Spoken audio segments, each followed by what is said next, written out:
ಬೇರೆಯವರು ಏನು ತಿಳಿದುಕೊಳ್ಳುತ್ತಾರೆಂದು ಅನವಶ್ಯಕವಾಗಿ ಯೋಚನೆ ಮಾಡಬೇಡ. ನಿನ್ನ ಸಾಧನೆಗಾಗಿ ಕೆಲಸ ಮಾಡಿಕೊಂಡೇ ಇರು. ಬೇರೆಯವರು ಏನು ಹೇಳುತ್ತಾರೆಂದು ನೀನು ಯೋಚನೆ ಮಾಡುವುದರಿಂದ ಏನೂ ಪ್ರಯೋಜನವಿಲ್ಲ. ಯಾಕೆಂದರೆ ಬೇರೆಯವರು ಏನು ಯೋಚನೆ ಮಾಡಬೇಕು, ಏನು ಮಾತಾಡಬೇಕೆಂಬುದನ್ನು ನಿನ್ನಿಂದ ತೀರ್ಮಾನಿಸಲು ಸಾಧ್ಯವಿಲ್ಲ. ಆದ್ದರಿಂದ ಬೇರೆಯವರನ್ನು ಕುರಿತು ಯೋಚನೆ ಮಾಡುವುದನ್ನು ನಿಲ್ಲಿಸಿ. ಅವರವರ ಕೆಲಸ ಮಾಡುವುದಕ್ಕೆ ಸಮಯ ಸಾಕಾಗುತ್ತಿಲ್ಲ. ಇದರಲ್ಲಿ ಬೇರೆಯವರೆಲ್ಲರೂ ಕೂಡ ನನ್ನನ್ನೇ ಗಮನಿಸುತ್ತಾರೆಂದು ತಿಳಿದುಕೊಂಡು ನಿನ್ನ ಸಮಯವನ್ನು ವ್ಯರ್ಥ ಮಾಡಬೇಡ.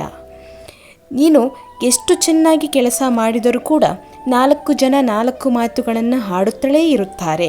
ಅದನ್ನು ನಿಲ್ಲಿಸಲು ಸಾಧ್ಯವಿಲ್ಲ. ಆದ್ದರಿಂದ ನಿನ್ನ ಯಶಸ್ಸಿಗೆ ಬೇಕಾಗಿರುವ ಕೆಲಸವನ್ನು ಮಾತ್ರ ಮಾಡಿಕೊಂಡು ಇರು. ಮಾತನಾಡುವ 4 ಜನರ 4 ಮಾತಿಗೆ ತಲೆ ಕೆಡಿಸಿಕೊಂಡು ನಿನ್ನ ಜೀವನವನ್ನು ವ್ಯರ್ಥ ಮಾಡಬೇಡ.